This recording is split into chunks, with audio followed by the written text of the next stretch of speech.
Ана sütü мен жылқы sütü біздің тарихымыздың басы.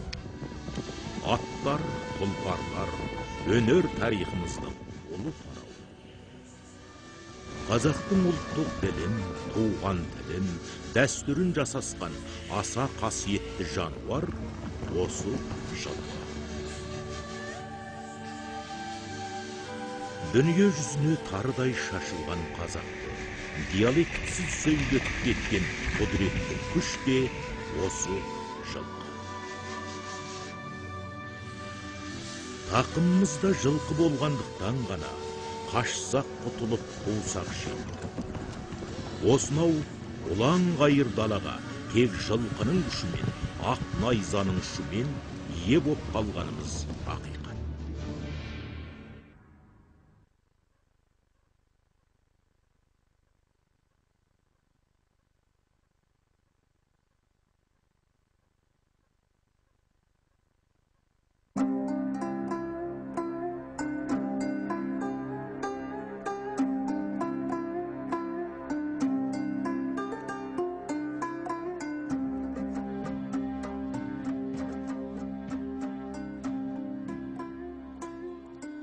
Даланың сәні, көшпенділердің жаны, жылқы жануардың желде ескен шоғыры, рухыңды оятар дауысы, жер жүрегін дүрсілдеткен дүбірі, баршамызды елесі де жоқ ескі заман, қыл құйрықты түйнек табан жануарға алғаш рет құрық салған, аңызға айналған бабалар мен олардың ат жалында жаратқан ұлы мәдениет хақында білуге жетелеп, онан ары ынтықтыра түсті.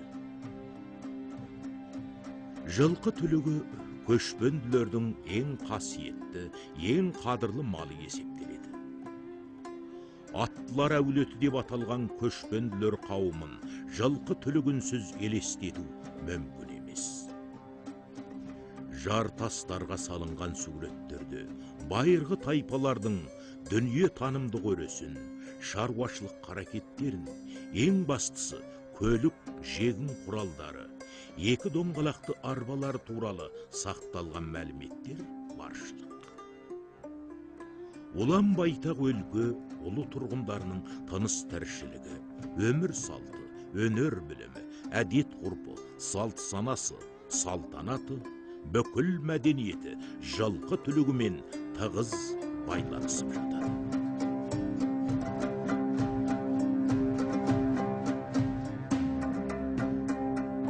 Қазақ төрттілік малды айдағанда төрт түлігіне де ат қояды.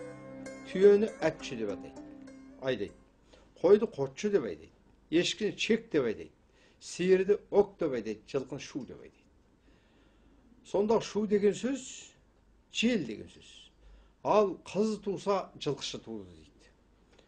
Біз бүгін шу деген сөз біздің қазіргі сөзіміздің бастан аяқ сапталуында бар. Шу дегенде сөзім былай бастады. Деген сөз а дегенде деген мағына береді. Шу қарақұйрық жөнеліп берді.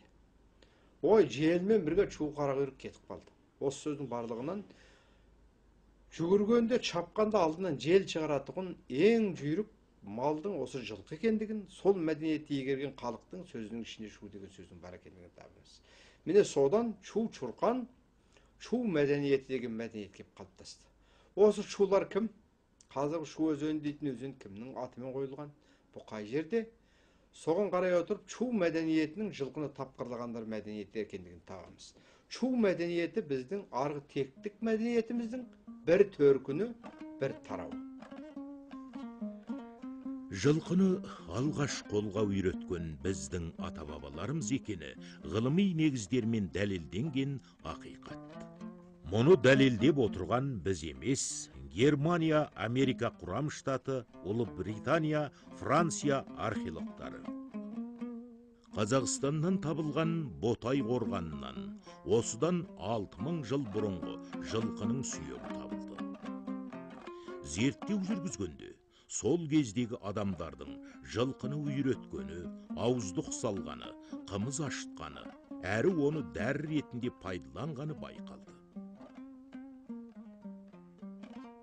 Ғалымдардың бұл нәтиже жетістіктері Американың ғылым дейтін журналында жарияланғаннан кейін барып, бұл жылқының әлемде алғаш рет Қазақстан территориясында қол үйретілгендігі, оны сол жерде жасайтын көшпенді тайпалардың қол үйреткендігі, яғни оның күш көлігі ретінде пайдаланып, етін жеп сүтін ішкендігі туралы ғылыми дәлелдерді өзінің жүйесіменен ана ғылыми журналдарда баяндағаннан кейін барып, дүниеде жылқы туралы, оның қайда пайда болғандығы, кім үйреткендігі турасындағы нәрселердің барлығы негізінен шешімін тапты. Атап айтқанда, жылқының отаны Қазақстан деп айтуымызға болады.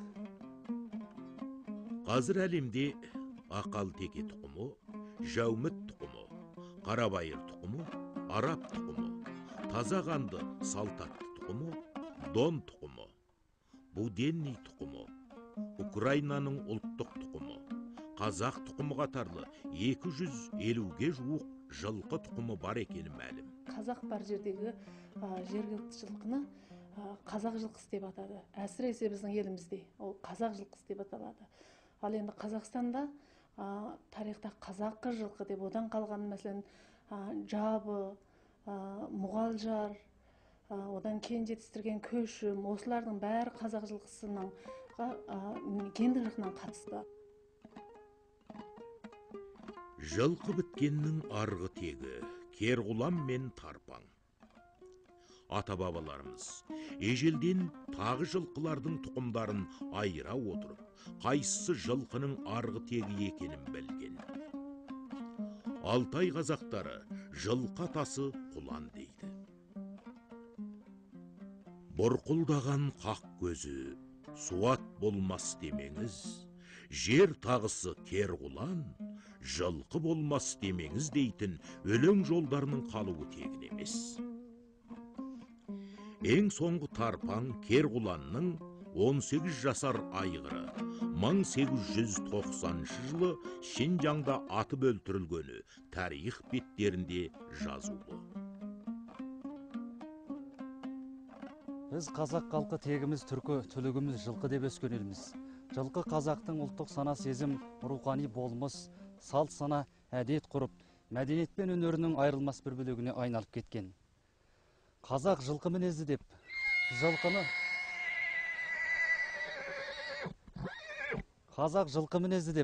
жылқыны өзінің мінез құлық, жан дүниесінің айқындаушына балаған. Демек, жылқы қазақ үшін тектіліктің бірден бір нышаны саналады. Жер бетінде табанын жер искемеген бекзат халық бар болса, ол қазақ болары даусыз. Сосында жылқыны бір қанатына балап, ат аясаң айылын қатты тарт деген.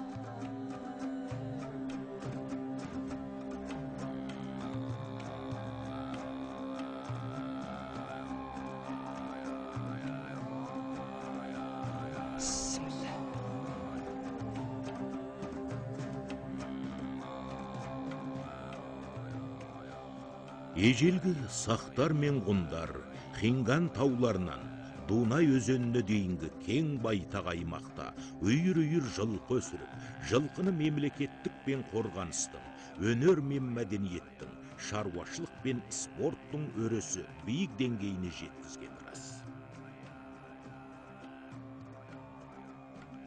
Көшпенділер жылқы түлігін аса құрметтеп, жан серігі санаған. Олар аттарына да мыстан кеудені жауып тұратын сауыт кигізеді. Жүгендерін, шылбырын алтынмен әшекейлейді деп жазады тарих ғылымының атасы Геродот.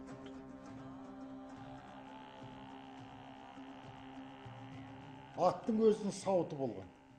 Аттың өзінің басына кигізетін сауыты. Одан кейін аттың өзінің мына тоқымның сыртынан жауып тұратын үлкен жаңағы сауыттар болған. Осы көне түріктердің бәрінде бар. Европа ғалымдары жазады, қазір мына Европа рыцарларының мәдениеті қайдан келді дегенде, осының барлығын көшпенділерден алған екен. Европалықтар бүкіл атты темірмен жарақтап тастайды ғой, түгел барлығына. Мына тізесіне дейін әуелі немене сауыт кигізеді. Осының барлығын біздің ата-бабаларымыз 6-7 ғасырда пайдаланған. Ал Европа одан кейін, бізден кейін, 1000 жылдан кейін 14-15 ғасырларда пайдаланды осыны. Жылқы әбзелдерінің ең көне элементінің бірі осыдан 4-5 мың жыл бұрын адамзаттың ойлап тапқан металл ауыздықты жүген. Қола дәуірінің соңғы кезеңіне дүп келеді. Металл ауыздық пен сулықты ойлап табуы адамзат өркениетіндегі ең ұлы төңкерістік сипат алған айтулы жетістік еді. Атты ауыздықтап салт мінуді искев, сақ, ғұн қатарлы көшпелі тайпалар мейлінше жетілдірді деп жазады тарихшылар.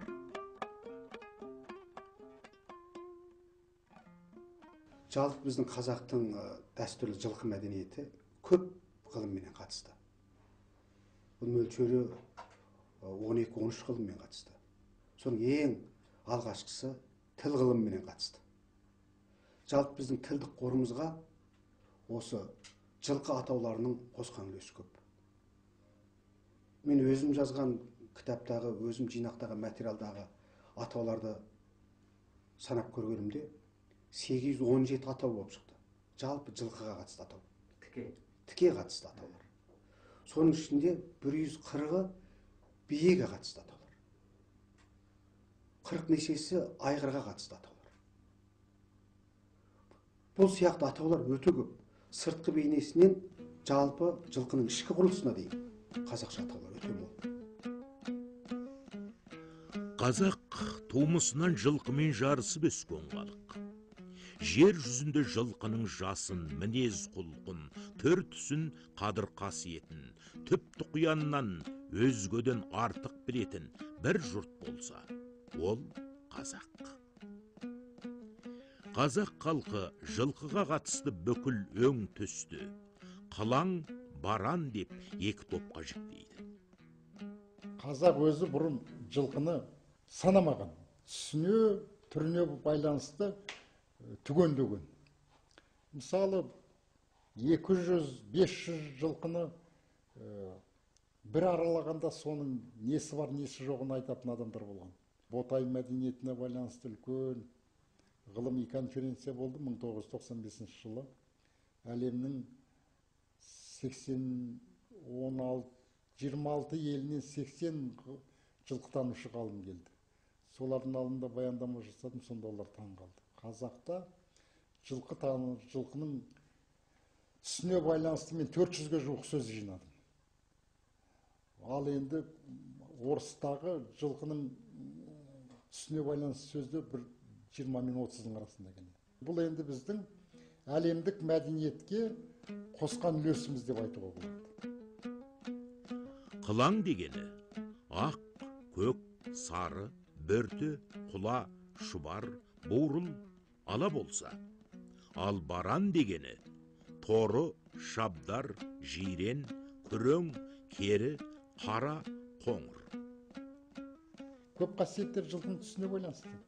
Мына ақ жылқыдан ешқашан төзімді, шыдамды жылқы шықпайды. Ақ жылқы деген бұл ақ, көк жылқы дегендер бар ғой, бұлар сән салтанатқа ғана мінілетін жылқы. Соғысқа келмейді олар. Соғысқа келеді, соғысты қолбасшы бастап шыққанда айдынды болу үшін ақ боз атқа мінген. Баран түсті жылқылар мықты болған. Қара жылқылардың қымызына дейін күшті болған ғой. Әдейі байлар мына қара түсті биелердің қымызын ішкен. Ал ақбоз жылқылардың, ақбоз биелердің қымызы әлсіз болған, сұйықтау болған. Жылқының жасына қатысты атаулар: жаңа туылған төл құлын, еркелетіп аталуы құлыншақ. Мерзімінен ерте туғаны марқа құлын, мерзімінен кеш туғаны кенже құлын. 6 айдан 1 жасқа дейін жабағы, еркегі 1 жастан 5 жасқа дейін құлын, тай, құнан, дөнен, бесті. Ал ұрғашысы 1 жастан 5 жасқа дейін құлын, тай, байтал, дөнежін, бесті бие. 6 жастан 8 жасқа дейін ат, айғыр, бие. 9 жастан 11 жасқа дейін қартаң. 11 жастан 14 жасқа дейін кәр тамыз. 15 жастан 18 жасқа дейін кәрі. 18 жастан 20 жасқа дейін лақса. 20 жастан 22 жасқа дейін жасаған. 22-ден асқаны жасамыс делінеді.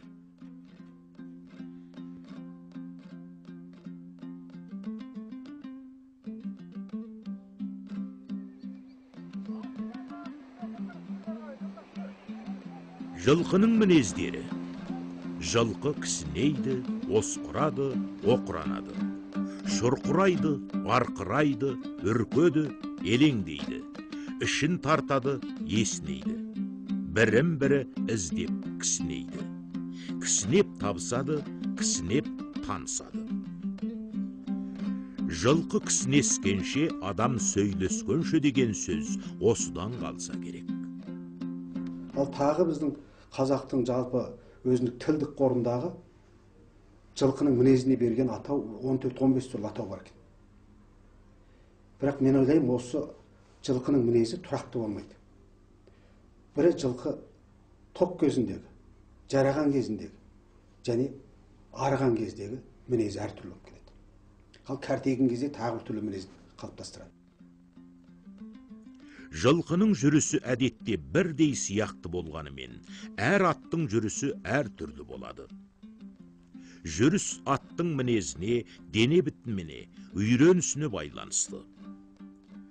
Жылқы жүрісін халқымыз аяң, жорға, желіс, шабыс деп жалпылама 4 түрге бөледі.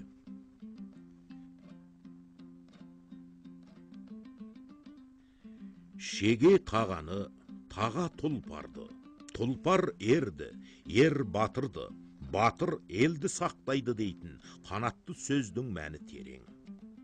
Қазақ халқы жылқыны қолға үйретіп, мініске пайдаланғаннан бастап, жайдақ мінсе тез жауыр, мінген адамға да қолайсыз болатындығын білгеннен кейін, жылқыны ерттеп мінуді тапқан, және оны бірте-бірте айыл тұрманымен жабдықтап, жігіттің 4 тұрманын түгел-түгендеп, 5 қаруын толықтап берген. Біз өз жылқы мәдениетін әлемге тартып еткен халықпыз ғой. Сонымен қатар мына ер тұрмандарды да тартып еткен халықпыз. Мына ер тұрмандардың ең алғашқы үлгілері мына Пазырық, Берел деген Алтайда неткен ашылған қорғандардан сақ жылқыларының жаңағы сол ер тұрмандары табылған ғой. Бұл ер тұрмандар өзі былғарыдан жасалғанда тоқым бар ғой. Сол тоқымның ішіне бұғының жүнін, не болмаса чөпті тығып тұрып, соған жаңағы аттың арқасына бір айылменен неткен екен, орнықтырған. О кезден үзеңгі шықпаған кезі, бұл біздің ерамызға дейінгі 3-5 ғасырлар, осыдан 2003 жыл, 2005 жыл бұрын, осы аттың арқасына жаңағы тоқым сияқты жұмсақ ерлерді осы сақтар пайдаланған. Ал одан кейін мына қатты ерлер бар ғой, қатты сүйекті ерлерді бұны ғұндар ойлап тапқан. Ол біздің заманымыздың 1 ғасырында қатты ағаштан сүйек ағаш ерлер, алдыңғы қасы бар, артқы қасы бар, ортасында бел ағаш дейді, екі жағында 2 қапталы бар. Осындай ерлер ғұндар ойлап тапқан.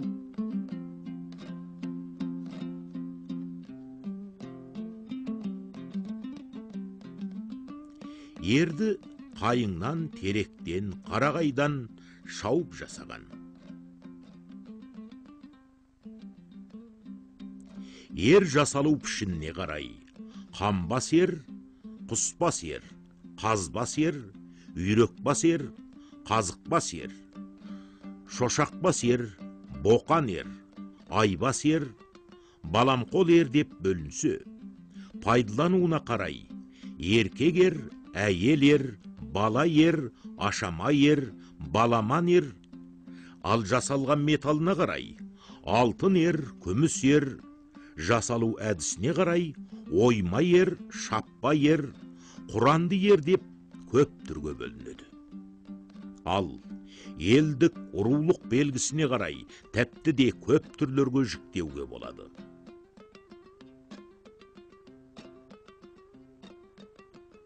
Көне түркі заманынан, сосын мына Шыңғысхан заманынан біздің ер тұрмандар көп өзгермеген. Әсіресе мына керей ер, найман ер дейміз, бұл ерлердің жаңағы осы 5 ағаштан жасалады өзі. Халық өлеңінде бар. Көшкенде жылқы айдаймын жиыстырып, ер қостың 5 ағаштан қиыстырып деген. Сол алдыңғы қас, артқы қас ортасындағы жаңағы бел ағаш 2 қапталы. Ал одан кейін мына біздің енді оңтүстік жақтағы қазақтар, олар құрандер жасайды. Құрандер жаңағы ағаштың енді бұнда 5 ағаш емес, 18-ден 22-ге дейін барып құрап тұрып жасайды. Одан кейін мына батыс қазақтарында қозы құйрық ер дейді, үйрек бас ер, осындайлар қолданған. Енді жалпы қазақта осы ердің, ер тұрманның саны бір 15-ке жетеді енді. Ал ең осы көне ерлердің мына несін, конструкциясын, тұрпатын сақтаған осы керей ер.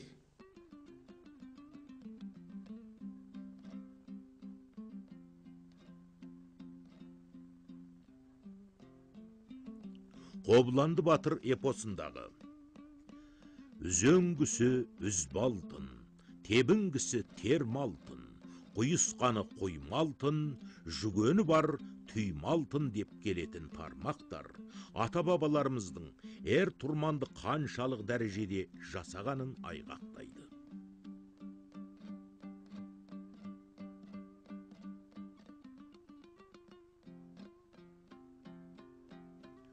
Айыл тұрманды бұрын көк қайыспен жасаған.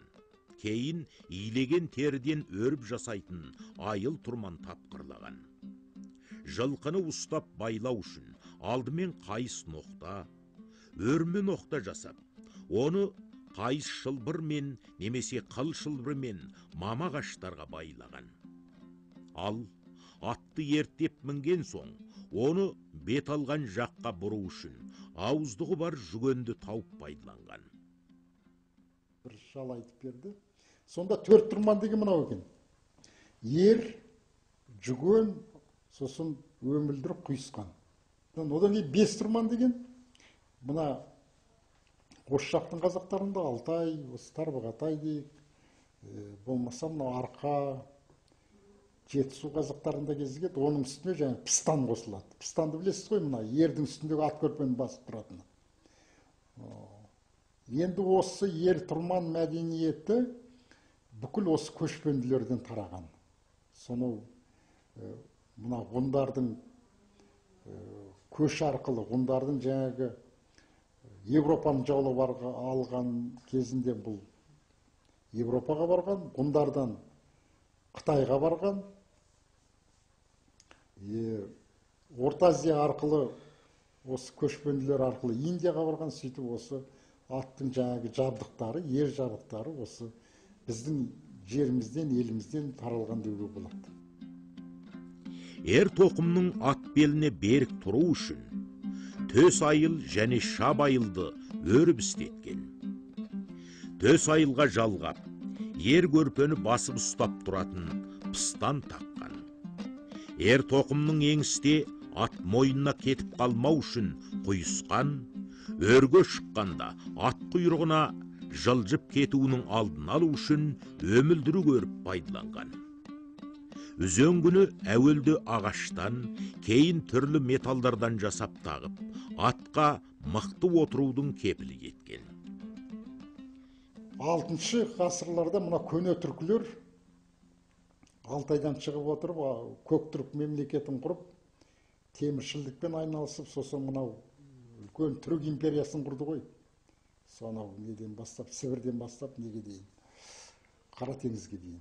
Осы түрік империясын құрғанда бұлар неліктен осындай дүниежін жаулап алды, жарты дүние дегенде, мұны бірінші рет түркілер мына үзөңгіні ойлап тапқан.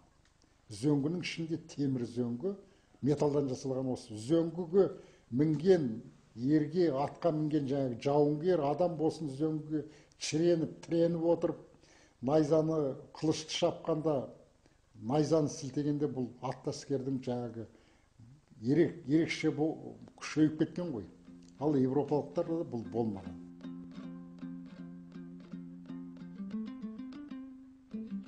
Атты тездетіп жүргізу үшін қамшы пайдаланған. Қамшыны ең алғаш 6 таспадан өріп, тобылғымен саптап істеткен.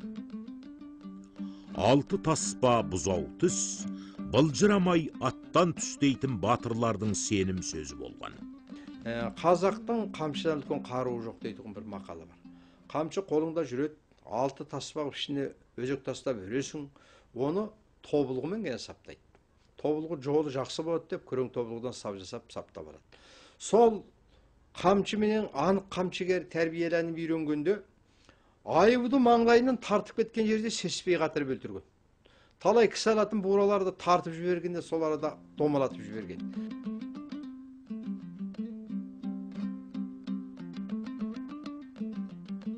Қазақтың қамшы түрлері 37 түрлік. Бұның көбі тобылғы сапты қамшы.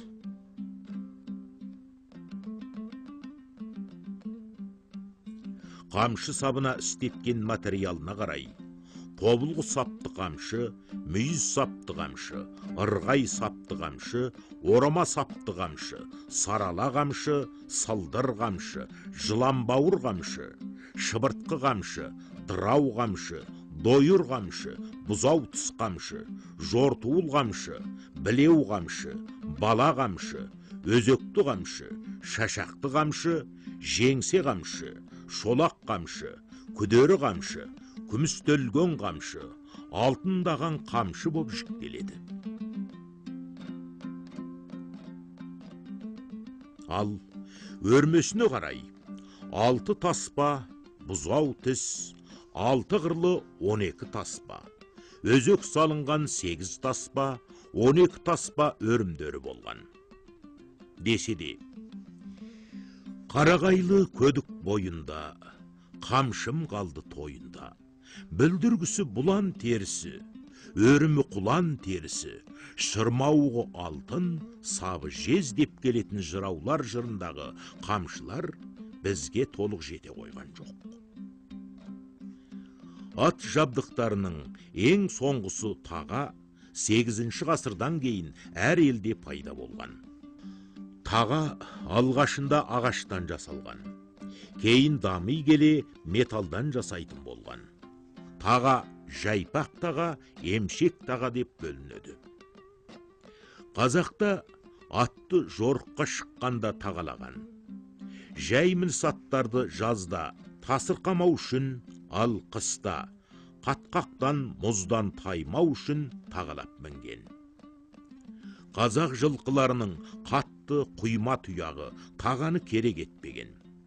Алайда, хан сұлтан батырлар атты көбінесе сәндік үшін алтын, күміс тағалармен тағалағаны халық эпостарында кездеседі. Қабанбай батыр дастанында, Қабанбай жорыққа шыққалы жатқанында серігі Шағалақ батырға: «Ей Шағалақ, Шағалақ, ертіп едім жасыңнан, жүзгісіге бағалап, қубас атты алып кел, 4 аяғын тағалап» дейді. Қазақ қалқы арғымақтың тұяғы сазды басса жетілер, тасты басса кетілер деп атты тағасыз мініп тасырқатпайды. Жылқыны қызыл табан қып айдап, тағасыз мініп күржіктеткен адамды жетесіз санайды.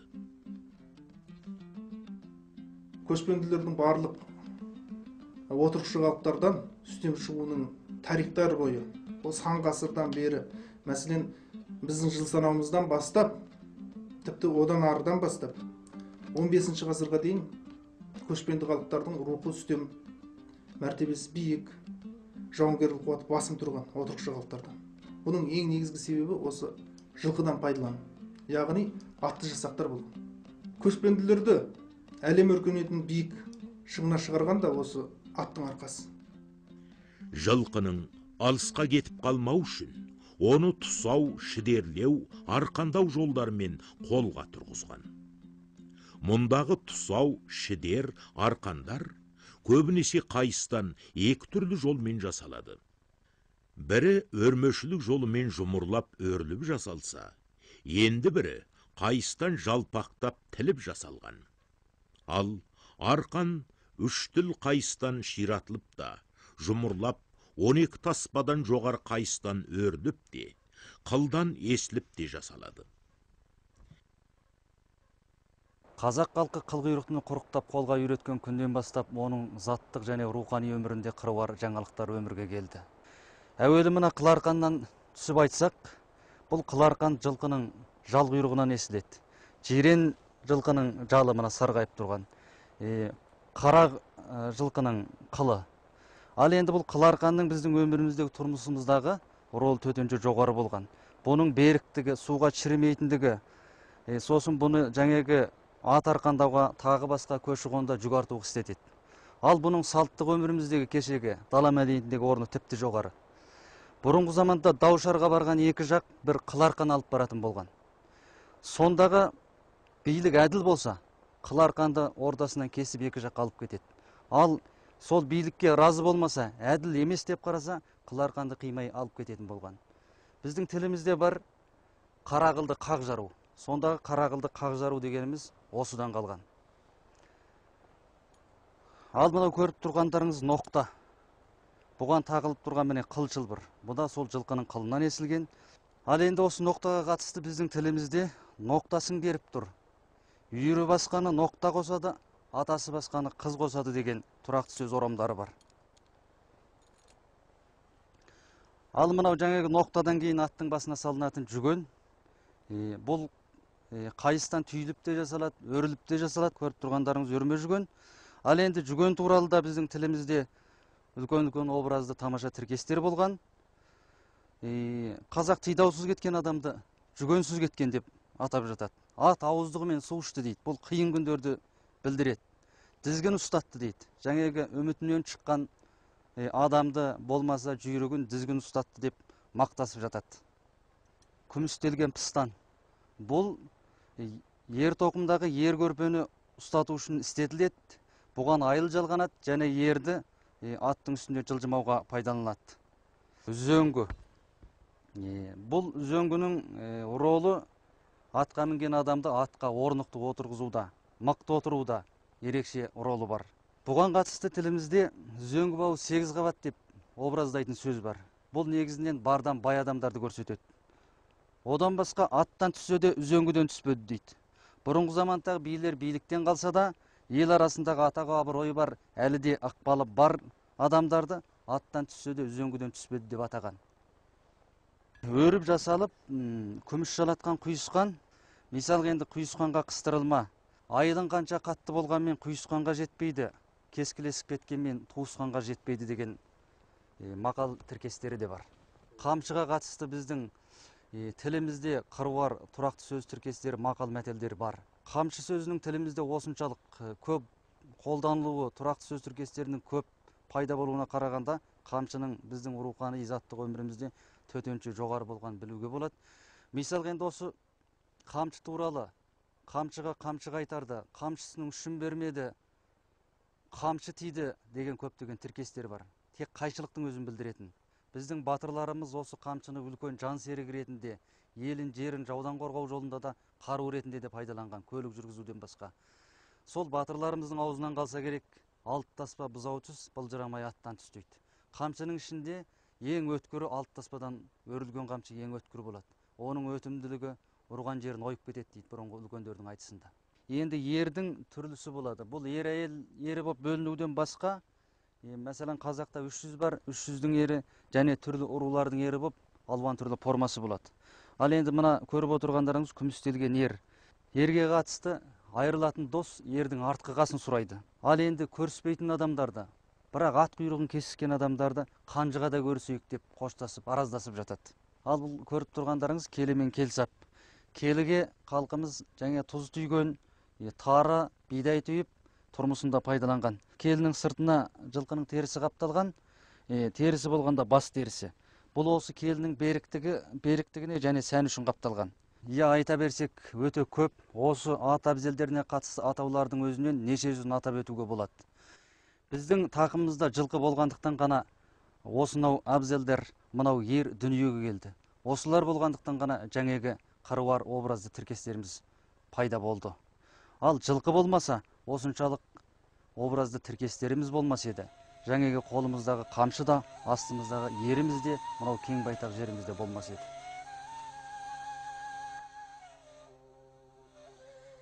Қазақ баласының қолына түскен қу шыбықтан бастап, атасының таяғы, тәпті апасының сабауына дейін ат болып қуағашқа жан бітеді. Жаратылыстың сан қырлы құпиясын танып білуде, өмір мен өлім арасын байланыстырар да, үнемі жылқы кірісіп отырады. Жылқы қазақ даласының екінші есімі десек артықтық етпейді. Байтақ даланы меңгеру үшін, осыншама шалғайлықты қаусыру үшін бізге тек аттың ғана жалы мен белі, тұяғындағы желі серік болған. Жылқы арқылы ғана осыншама мол құрлықтан, екі құрлықтан өзіне қатысты Сар теңізден Ақжайыққа дейінгі солтүстік жағы анау Байыншоқты тундраның тұзынан оңтүстігі Аталай тауына шейінгі екі ортаны бірақ сол жылқыменен қорғап қалған, жылқымен өзіне қаратып алған, жылқымен өзі меңгерген, жылқыны сол арада өсірген, чет шегі жоқ батырлық осындай өрескел ерлігі, чет шегі жоқ жүйрік жылқы арқылы қолға келген мәдениеттің түп төркіні екенін жылқыдан табылды. Ат ердің қанаты, ат жалын тартып мінген, ат тұяғын тай басар, ат жетпейтін жер жоқ деген секілді даланың өзіндей шетсіз шексіз қанатты сөздер ғасырлар бойы халық жадында сақталды келеді.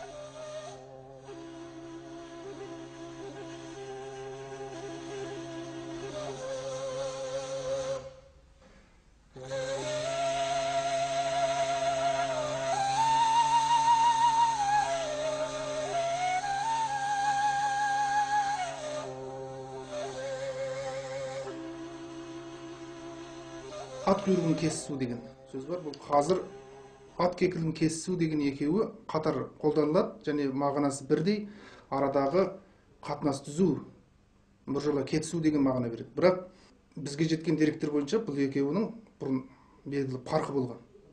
Ат кекілін кесісу дегеніміз рулар ара, екі рудың арасында кісі өліміне байланысты үлкен дау-шар шыққан кезде қолданылатын бір түрлі ғұрыптық әдет. Бұнда өлген адамның денесі ортаға қойылады, екі жақтың өкілдері екі жақ жиналып алқа болып отырады. Ортаға өлген адамның аты келтіріледі. Аты келтіріліп болғаннан кейін алқабилер немесе арағайындар екі жақты татуластырады, жарастырады. Ал біржола бітімге келе алмаймыз, құнға тоқтамаймыз деген жағдайда сол өлген адамның атының кекілін кесетін болған. Бұның мәнісі енді тек қана жаулық бар, татулық жоқ деген семантиканы білдіретін болған.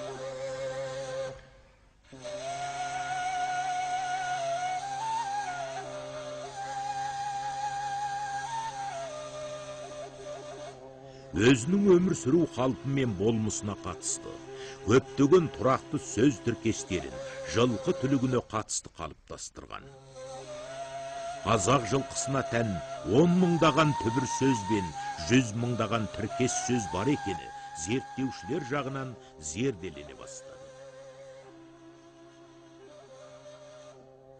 Ерте кезде мәселен рулардың саны, адамның саны белгілі мөлшерге жетіп, жер өспейді, адам өседі. Ал жер жетіспеген жағдайда қайтеді, рулар бөлінеді. Рулар бөлінген кезде 8-ші атадан бастап бөлінуге рұқсат. Үлкен рулардың жиыны болады, сол рудың. Жиыны болған кезде жиналған ел екі жаққа бөлініп, үлкен ру өзінің мына жағына алып кетісетін ру бір жағына отырады. Соның ортаға ала атты әкеледі. Ала атты әкеліп, ала аттың құйрығын кеседі. Құйрығын кесіп болғаннан кейін атты сойып, соның қанына, сол жаңағы сойылған ала аттың қанына саусақтарын батырсып анттасады. Бұндағы арнайы түрде ала атты таңдап әкелетін себебі, ала деген ұғым енді ақ пен қараның араласқаны, бұл бүкіл көшпенділердің бүкіл дүние танымында ақ пен қара, жарық пен қараңғы, жақсылық пен жамандық, осы дүние осылардың тайталасынан тұрады деген сенім болған. Ал атты таңдайтын себебі жақсылықты жамандықты бірге көтерген қатынасымыз үзілді. Енді біз екіге бөліндік деген қоштасу рәсімі бұл. Атың барда ел таны желіп жүріп, жігіттің сорлысын, аттың жолдысы теңейді. Жылқының үсті жел, сүті ем. Қазанат қамшы тигізбейді, азамат жоғын білгізбейді. Ақылды ердің ішінде алтын ерлі ат жатар, ақылды әйел ішінде алтын бесікті ол жатар. Ат айналып қазығын табар, ат аунаған жерде түк қалар. Ал енді жалпы жылқының өзін, қазақ жылқының өзін өлшемге пайдаланған екен. Жаңағы атау негізінде. Ол уақыт өлшемі, ұзындық өлшемі, жылдамдық өлшемі, биіктік өлшемі, тереңдік өлшемі, қалыңдық өлшемі. Мысалы біз жылқының қардың қалыңдығын жылқының шашасынан, болмаса тұсарынан, ат сауырынан, ат құлағынан деп, судың тереңдігіменен қардың қалыңдығын өстіп өлшей береміз. Ал шөптің биіктігін де сөйтеміз. Аттың денесімен өлшейміз. Бірақ аттың денесі болғанда соның әрбір жерінің атаулары бар. Жылдамдық туралы да өлшем бар. Мысалы, аттың жалы түйенің қомында. Аралық туралы ат шаптырым жер. Болмаса, бие сауым уақыт. Осының барлық аттың өзі тағы өлшемге айданады. Қазақ құрамалы жасанды ұлт емес, табиғи ұлт. Табиғи ұлттың табиғатпен белсенді байланысының айғағы жылқы. Қазақ үшін лауазым шеннің, мәнсәп биліктің де биік шыңы аттың үсті. Өмір бойы өнегелі ісімен үлгі болып, шау тарса да шалдықпаған, халқының қамын жеген ел ағасын ат үстінен түспеген жан дейді. Бізге бабалардан жеткен мынадай жыр жолдар бар. 8-ден не жаман, серкесанда ат мініп, ат құйрығын шарт түйіп, сергелдең болған сол жаман дейді. Бұл осы сөздің түбіне қарасақ, ат құйрығын шарт түйу тек ұзақ сапарлар кезінде немесе жорықтар кезінде атқарылатын рәсім болған. Қазақтың сән салтанатының көркі де жылқы. Сондықтан да бүгінгі жас ұрпақтың келешегі кемел туған елін жан тәнімен сүйетін, жады мықты, жанары отты, рухы биік азамат болып ер жету үшін ұлттық тәлім тәрбие беруде жеткіншектеріміздің жылқы түлігі туралы таным түсінігін байыту үшін күші де, көркі де, сүті де, жүйріктігі де халықтық қасиеттен тұратын жылқыны зерделеу жұмысы тым бағат дұрыс.